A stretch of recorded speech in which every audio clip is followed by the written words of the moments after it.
Bonjour à tous, je suis Anne-Jocelyne Kofi. Je vis en Côte d'Ivoire et je suis, disons, patiente drépanocytaire de type SS et je suis blogueur santé et également consultant.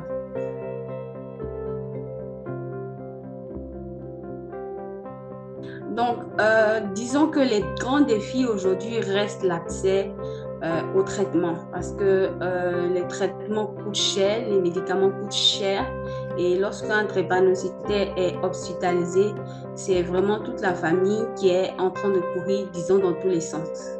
Donc, elle va, disons, avoir un impact euh, sur toute la famille, que ce soit un impact moral, social, financier, etc.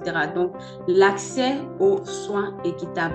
Ensuite, vous avez le coût élevé de certains examens. En tant que drépanocytaire, il est important de prendre soin de sa santé de manière globale. Donc, il y a des examens annuels qu'il faut faire, semestriels et même trimestriels. Pourquoi? Pour permettre de garder un bon cap de santé et également permettre d'anticiper d'éventuelles complications.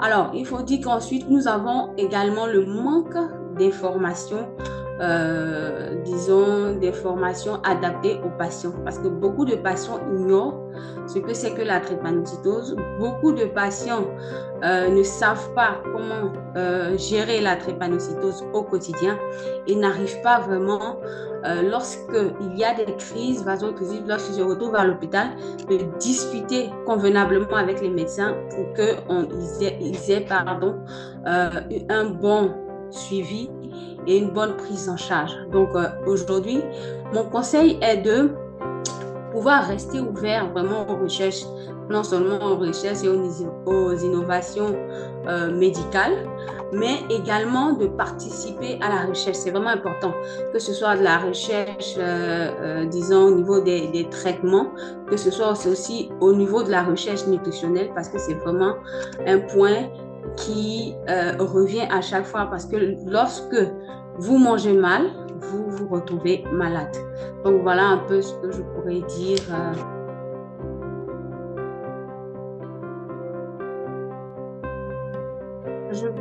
Ce qui m'a permis de tenir, en premier, c'est ma famille qui m'a toujours soutenue.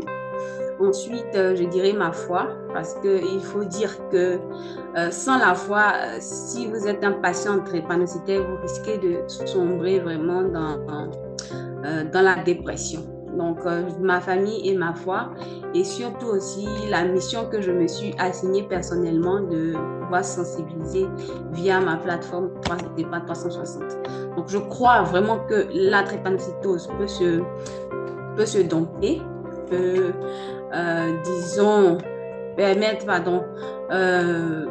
s'éradiquer simplement parce que nous avons foi que nous sommes en bonne santé, que nous pourrons un jour trouver un remède efficace contre la drépanocytose et également, je pourrais dire, transformer mon expérience en force m'a permis également d'aider vraiment les autres et je continue cette sensibilisation-là pour que un grand nombre de drépanocytaires puissent se prendre en charge aujourd'hui.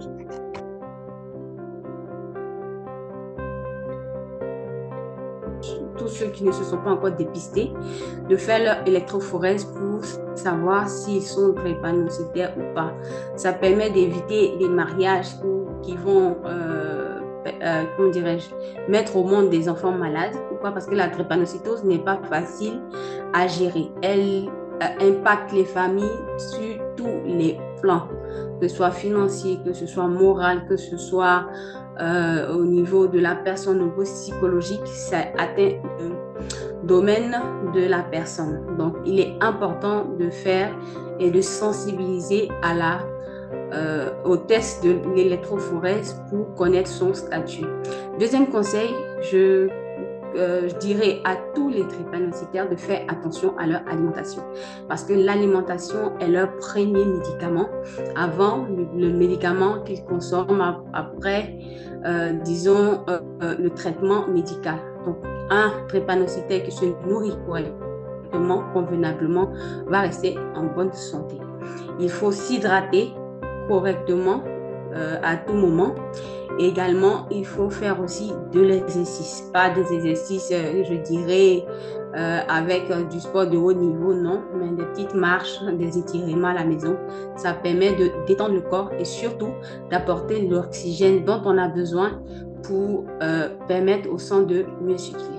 Donc, voilà un peu mon mot de fin.